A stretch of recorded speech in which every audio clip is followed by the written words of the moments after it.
Hi friends, எல்லாருக்கும் வணக்கம். இப்போ இருக்கிற இந்த காலகட்டத்தில் உங்கள் குடும்பத்துக்கு உங்களால் கொடுக்க முடிஞ்ச மிகப்பெரிய கிஃப்ட்டு எதுவாக இருக்கும்? பேங்க் பேலன்ஸ், அப்புறம் ஒரு காரு, ஒரு பங்களா, இன்னும் ஜென்ரேஷன் ஆஃப்டர் ஜென்ரேஷன் உட்காந்து சாப்பிட்ற அளவுக்கு தேவையான பணம், சொத்து, ஆஸ்தி, இது எல்லாமே இருக்குமா? கண்டிப்பாக இல்லை.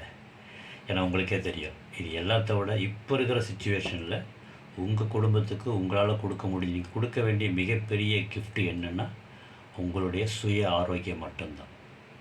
ஏன்னா இப்போ உங்களை சுற்றி நீங்களே பாருங்களேன், நிறைய பேர் வாழ்கிறாங்க, அவ்வளோதான். யாருமே ஆரோக்கியமாக இல்லை.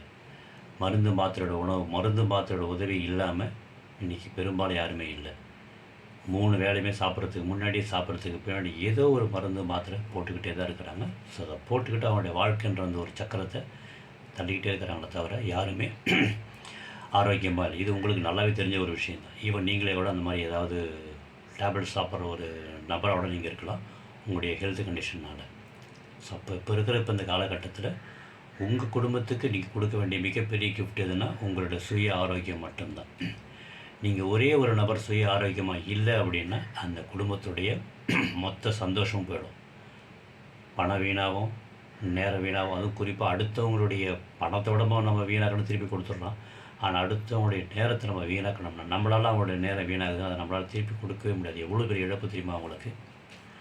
அதனால் நீங்கள் உங்கள் குடும்பத்துக்காக நீங்கள் யாரை விரும்புகிறீங்களோ, யாருக்காக ஓடி ஓடி ஓடி ஓடி சம்பாதிச்சிட்ருக்கிறீங்களோ அவங்க அதை நல்லா அனுபவிக்கணும். அப்படின்னா நீங்கள் ஆரோக்கியமாக இருந்தால் மட்டுமே தான் அவங்களாலே அதை அனுபவிக்க முடியும்.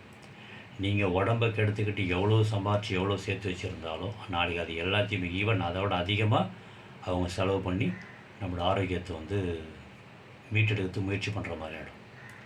இது முடியுமா அப்படின்னா கண்டிப்பாக முடியும்.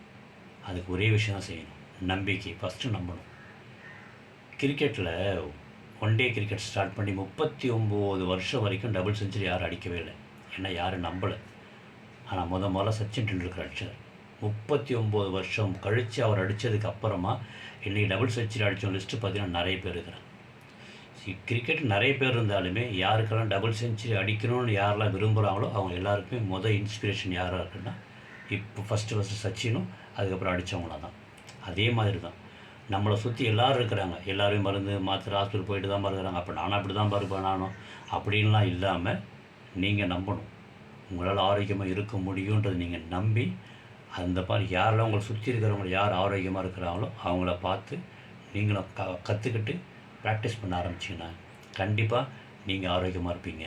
அதுதான் உங்கள் குடும்பத்தை நீங்கள் கொடுக்கக்கூடிய மிகப்பெரிய கிஃப்ட். அப்போ தான் நீங்கள் எவ்வளோ சொத்து வச்சுருந்தாலும், எவ்வளோ ஆஸ்தி வச்சுருந்தாலும், எவ்வளவு பணம் இருந்தாலும் எல்லாத்தையும் அனுபவிக்க முடியும்.